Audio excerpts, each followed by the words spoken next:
নমস্কার বন্ধুরা, সামনেই আসছে শ্রাবণ মাস। আর আমরা সবাই অধীর আগ্রহে অপেক্ষা করে থাকি এই শ্রাবণ মাসের জন্য। শ্রাবণ মাসে মহাদেবের পুজো অর্চনা হয়।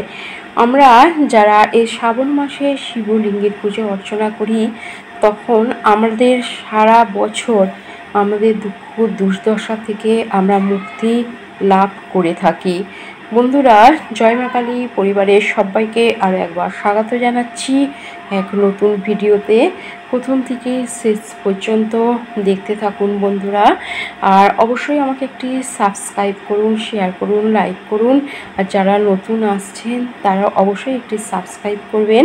বন্ধুরা, আমাকে একটু আগে যেতে সাহায্য করবেন। আসুন দেরি না করে আরম্ভ করে দিই। বন্ধুরা, এই শ্রাবণ মাস অত্যন্ত শুভ একটি মাস। এই মাসে সারা বছর ধরে মহাদেবের পুজো অর্চনা আমরা সবাই করে থাকি। সনাতন ধর্মের মানুষেরা যারা হিন্দু আছি, যারা মহাদেবের খুবই প্রিয় ভক্ত, সবাই এই পুজো অর্চনা করে থাকি। প্রথমেই বলি, শ্রাবণ মাস হচ্ছে 18 জুলাই থেকে, এবং প্রথম সোমবার পড়ছে 21শে জুলাই, দ্বিতীয় সোমবার 28শে জুলাই, তৃতীয় সোমবার পড়ছে 4ই আগস্ট, আর চতুর্থ সোমবার পড়ছে 11ই আগস্ট। এই হচ্ছে সারা বছর ধরে অনেকেই শ্রাবণ মাসের পুজো অর্চনা করেন, নিরামিষ আহার করেন।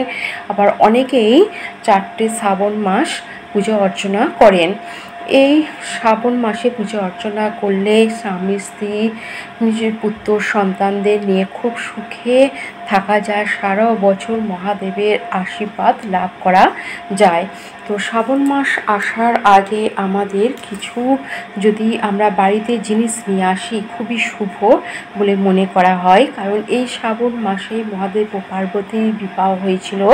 সেই জন্য স্ত্রী পুরুষ নির্বিশেষে সবাই এই শ্রাবণ মাসে এই মহাদেবের শিবলিঙ্গের মাথায় জল অর্পণ করেন।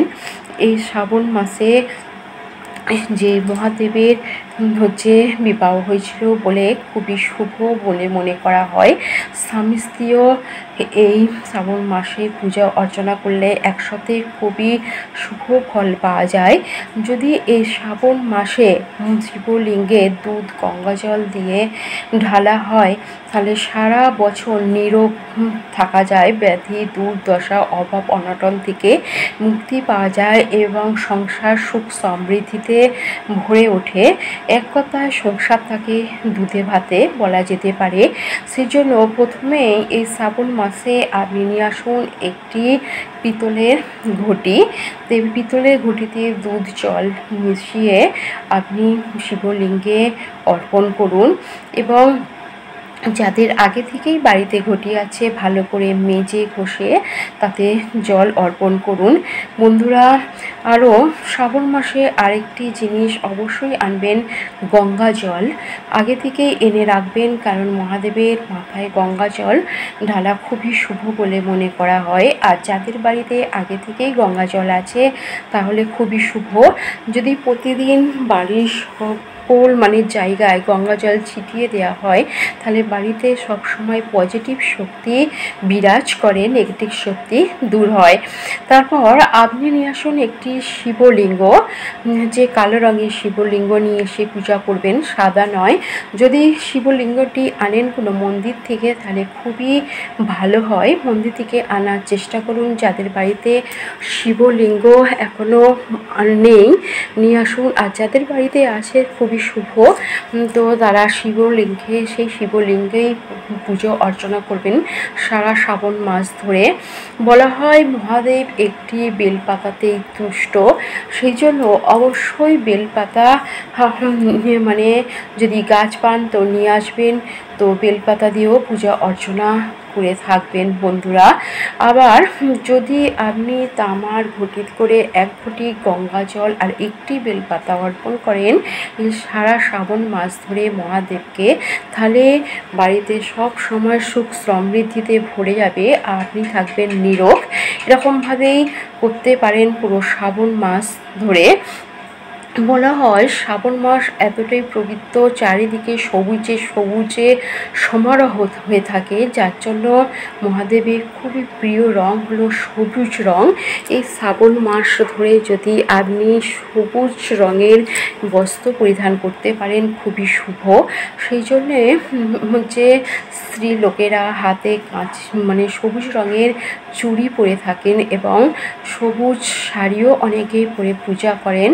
তো সবুজ বস্ত্র পরা খুবই শুভ বলে মনে করা হয়ে থাকে বন্ধুরা। এবং অনেকে এই শ্রাবণ মাসের জন্য অপেক্ষা করে থাকেন এবং সারা শ্রাবণ মাসে তারা পালন করে থাকে, মহাদেবের পূজা অর্চনা করেন, নিরামিষ আহার করেন। এবং যারা গোটা শ্রাবণ মাস পালন করতে পারবেন না, 4টে সোমবার পালন করলেও হবে বন্ধুরা। এবং এরকমভাবে যদি পূজা অর্চনা করে থাকেন এই শ্রাবণ মাসে, তাহলে আপনি দেখবেন আপনার সংসার এই সুখ সমৃদ্ধিতে ভরে আসছে এবং এর সাথে মা লক্ষ্মী নারায়ণও খুব খুশি হন, আপনাদের ওপর কৃপা করবেন। সারা বছর লক্ষ্মীর কৃপাও আপনি লাভ করতে পারবেন এই শ্রাবণ মাসে।